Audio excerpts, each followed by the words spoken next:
The sun shines brightly on Brandenburg today, but it was a very dark day 50 years ago, April 3rd, 1974. 31 people lost their lives in one of the deadliest tornadoes in Kentucky history. Today, this memorial stands immortalizing those lost in an event that nobody here will forget anytime soon. Bill Morgan knew something wasn't right. The whole day was different. Something was wrong. It felt wrong. It felt pressure. The smell was wrong. Everything about that day was wrong. Morgan was with his friend, current Brandenburg Mayor David Pace, when he saw what he calls a wall of black heading toward them. Morgan got Mayor Pace and other friends and found the nearest place to hide, which meant breaking down the basement door of the old city hall. And we were in a totally dark room, tripping over fire hydrants, water pipes, fire hoses, trying to get to the back wall.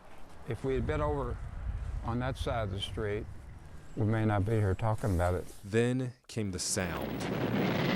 Roaring, deafening. The massive tornado shook City Hall, at the time an old two-story house, twisting it off its foundation. After the tornado passed, Mayor Pace says another deafening sound came. Silence. The first thing I noticed is how calm, quiet it was, and then the noise of people screaming and crying, and people were walking down the street, injured, and people were just laying in the parking lots that were injured, people that were deceased, unfortunately, and then our helicopters from Fort Knox were landing in our little baseball field. Among the dead included a mother and her 3 children.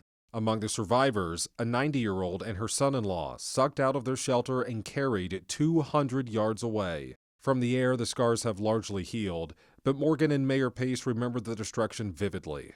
Everything that you see now was gone.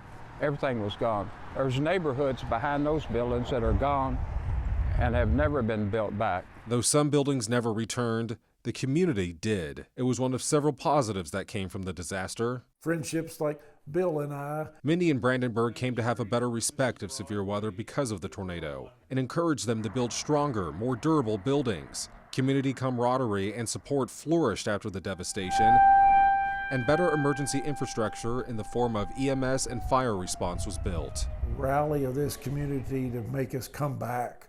I mean, it'd been easy for this town to have suffered for many years, but it didn't happen. Everybody worked hard to make it become what it is today, and even stronger.